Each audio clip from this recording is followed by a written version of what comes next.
शराब पीना जैसे हराम है, चोरी करना जैसे हराम है, सूद खाना जैसे हराम है, चोरी करना जैसे हराम है, जिना करना जैसे हराम है, उसी तरीके से मांग कर जहेज लेना,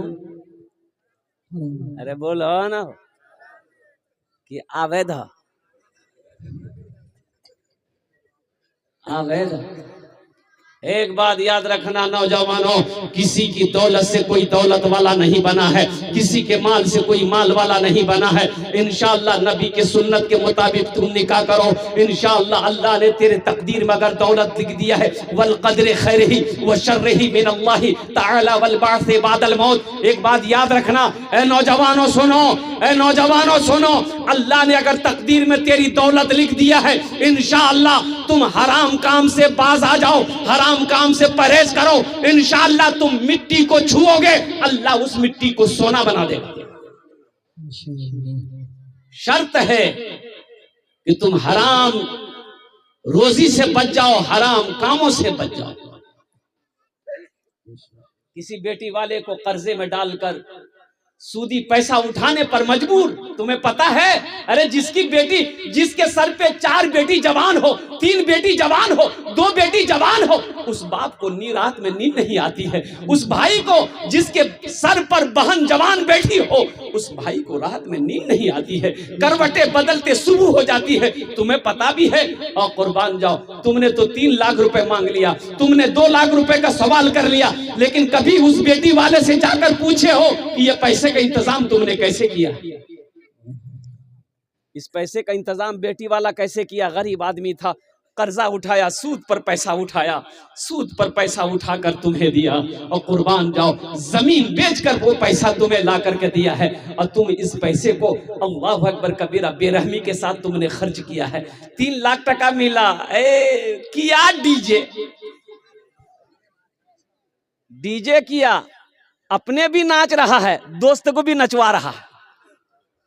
और अभी का डीजे ऐसा खतरनाक डीजे है कि अगर ढंग से डीजे बज जाए तो बुढ़वा सब नाचने लगेगा। अच्छा, हराम का पैसा, कुर्बान जाओ नौजवानों, ए नौजवानों।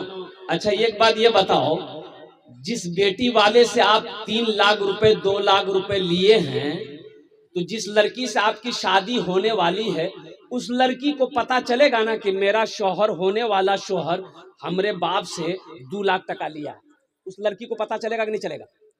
अरे बोलो भाई, लड़की को पता चलेगा ना? तो बताओ, वो लड़की जब बीवी आपकी बन जाएगी, दिल से मोहब्बत करेगी? अरे बोलो ना भाई, दिल से मोहब्बत करेगी? दिल से मोहब्बत नहीं करेगी वो लड़की बोलेगी ये लड़का बहुत लालची है, मेरे अब्बा से 3 लाख टका लिया है, मेरा अब्बा कर्जा उठा कर दिया। बताओ, वही लड़की बीवी बनकर तेरे घर आएगी, पैर दबाएगी? अरे बोलो ना, पैर दबाएगी, बदन दबाएगी, माथा दबाएगी, नट्टिए दबा देगी।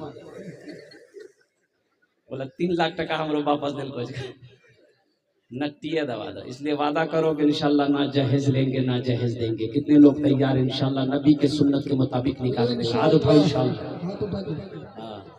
आज जो ले लिए हो वापस नहीं होगा।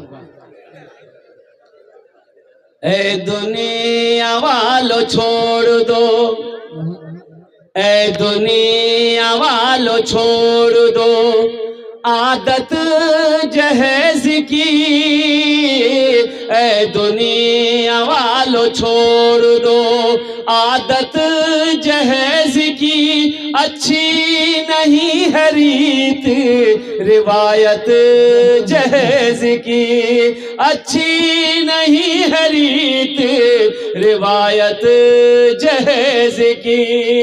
सबसे बड़ा जहेज है ए दोस्तों दुल्हन, फिर इसके बाद कुछ नहीं कीमत जहेज की, फिर इसके बाद कुछ नहीं कीमत जहेज की। इसलिए मेरे बच्चों, मेरे नौजवानों, इस गुनाह से बचो, इस गलत रस्म को खत्म करो। एक बात याद रखो, मजहब इस्लाम में जहेज का कहीं कोई रवाज नहीं है, कहीं कोई रस्म नहीं है, कहीं कोई गुंजाइश नहीं है। तुम आशिक़े रसूल हो, गुलामे मुस्तफ़ा हो, नबी की उम्मत हो, तो नबी के सुन्नत के मुताबिक निकाह करो। अल्हम्दुलिल्लाह सुम्मा अल्हम्दुलिल्लाह, अल्लाह तेरी रोजी को बढ़ा देगा, अल्लाह तेरे कारोबार को बढ़ा देगा, अल्लाह तेरे खाने में दाने दाने में बरकत पैदा फरमा देगा, अगर नबी के सुन्नत के मुताबिक अगर तुमने निकाह किया। एक बात याद रखो, सुन्नत के खिलाफ अगर तुम शादी करोगे तो जो बच्चा पैदा होगा वो बच्चा फर्मा बरदार नहीं होगा, वो बच्चा गूंगा पैदा होगा, वो बच्चा बहरा पैदा होगा, वो बच्चा लंगड़ा पैदा होगा, वो बच्चा लूला पैदा होगा, और वो बच्चा नाफरमान होगा, फर्मा बरदार हो ही नहीं सकता है। जब बूढ़ा हो जाओगे यही बच्चा खुट्टा में बांध कर लट्ठी लेके सर का बाल उड़ाएगा। नबी के सुन्नत के मुताबिक निकाह करोगे, इंशाअल्लाह जो औलाद अल्लाह देगा नेक और साले औलाद पैदा होगी, वही औलाद परहेजगार बनेगी, वही औलाद मुत्तकी बनेगी, वही औलाद हाफिज कुरान बनेगी, वही औलाद आलिमे दीन बनेगी। इसलिए मुसलमानों, नबी के सुन्नत को ना छोड़ो, नबी की सुन्नत को अपनी जिंदगी में इंशाअल्लाह शामिल करो, अपनी जिंदगी में अल्हम्दुलिल्लाह नबी की सुन्नत को लाओ।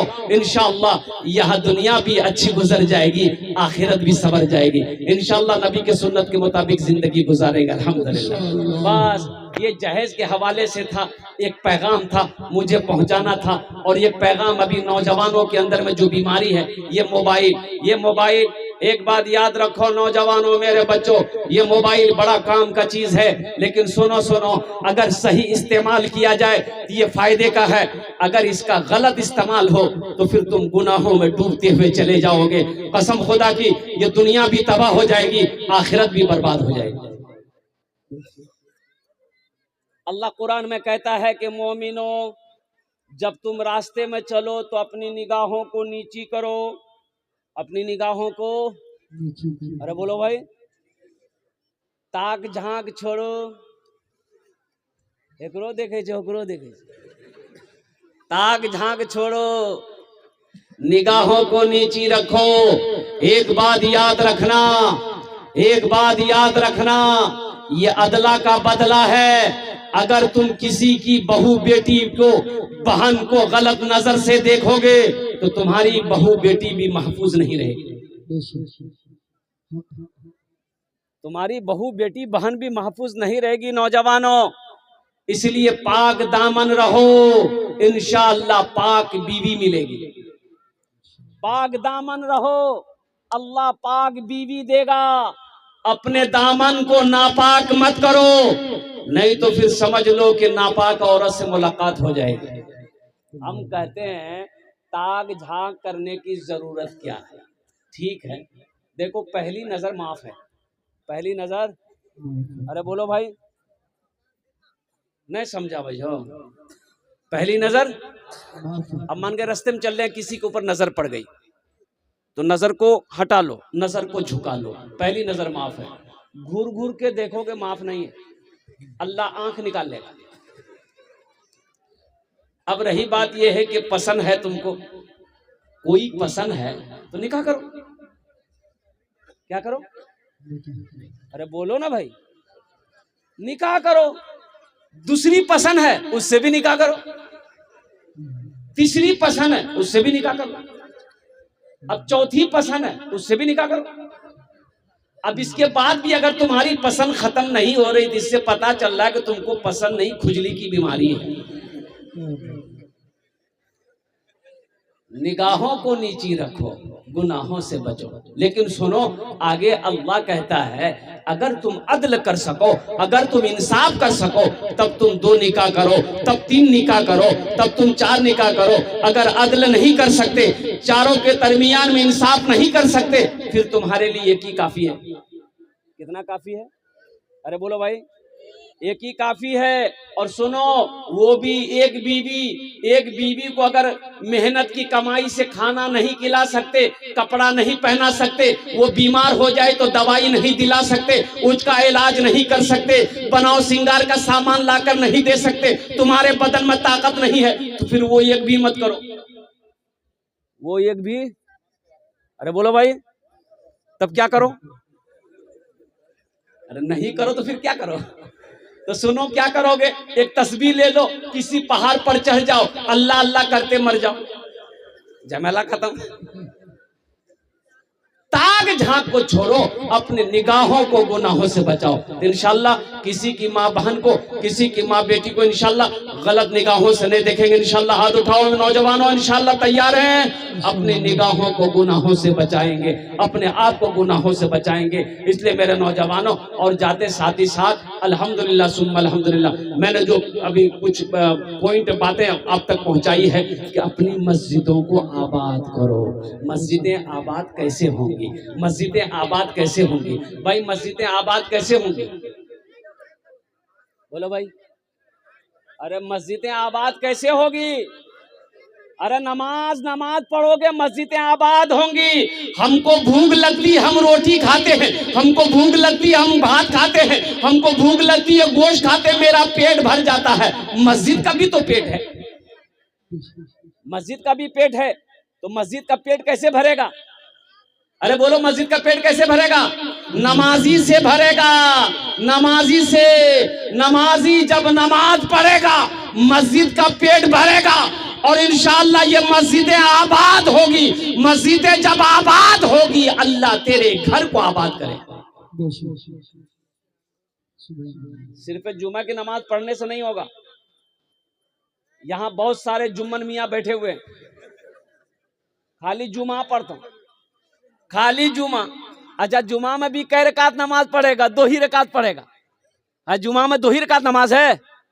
अरे बोलो ना, जुमे में 2 ही रकात नमाज है कि 14 रकात नमाज है? कुल टोटल 14 रकात नमाज है। लेकिन इसको समझाइएगा का? अच्छा, मस्जिद में उस वक्त पहुंचेगा जब खुतबा का टाइम हो जाएगा। 2 रकात नमाज पढ़ेगा, दुआ खत्म होगी तो मस्जिद से ऐसे स्पीड में भागेगा, लगता है मस्जिद में कोई रस्सी लेकर बैठा हुआ, उसको बांध के उल्टा देगा। गैर मौकेदा नहीं है। 6 सुन्नतें मौकेदा है जुमा में। इसको कौन पढ़ेगा? तुम्हारा दादा पढ़ेगा? इसको कौन पढ़ेगा? एक नौजवान से मैंने कहा, बड़ा स्पीड में भाग रहा था, पकड़े कलाई। कहाँ जे रे, नमाज और नमाज क्या पढ़ते? बोले नहीं हजरत, हम 2 ही रकात नमाज पढ़ते, हम शुरुए से 2 रकात पढ़ते हैं। हमने कहा, काय शुरुए से 2 रकात पढ़ता है? ये 14 रकात, 12 रकात कौन पढ़ेगा? बोला आप नहीं समझिएगा, मेरी आदत बनी हुई, हम 2 ही रकात पढ़ते हैं। सोचो, इंशाल्लाह सिर्फ जुमे की नमाज नहीं, 5 वक्त की नमाज फर्ज है। जुमे के अलावा 5 वक्त की भी नमाज फर्ज है। इसलिए मुसलमानों, मस्जिदें उसी वक्त आबाद होंगी जब हम मस्जिद के अंदर में 5 वक्त की नमाज पाबंदी के साथ पढ़ेंगे। मस्जिदों को आबाद करो, अल्लाह तेरी जिंदगी को आबाद करेगा, अल्लाह तेरे घर को आबाद करेगा। नमाज कुछ मांगती नहीं है, नमाज तो देना चाहती है, नमाज तो नवाजना चाहती है। अल्लाह का कुरान कहता है, इन्ना सलाता तन्हा अनिल फहशाई वल मुनकर, बेशक नमाज बुरी बातों से, बेहयाई से, बेशर्मी से तुम्हें रोक देगी, तुम्हें बचा लेगी। शर्त है कि पहले नमाज पढ़कर को तो देखो। नमाज के बोलो ना, नमाज के बोलो ना, नमाज के बोलो ना, काज आछे, काज के बोलो आमार नामाज आछे।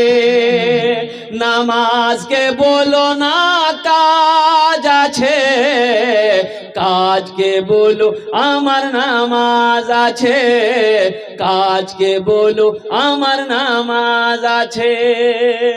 इसलिए नौजवानों, ये इंशाअल्लाह अपने गुनाह साबिका गुनाहों से तौबा करो कि हमसे भूल हुई है, हमने 5 वक्त की नमाजों को छोड़ा है। अल्हम्दुलिल्लाह सिर्फ जुमे की नमाज हमने पढ़ी है।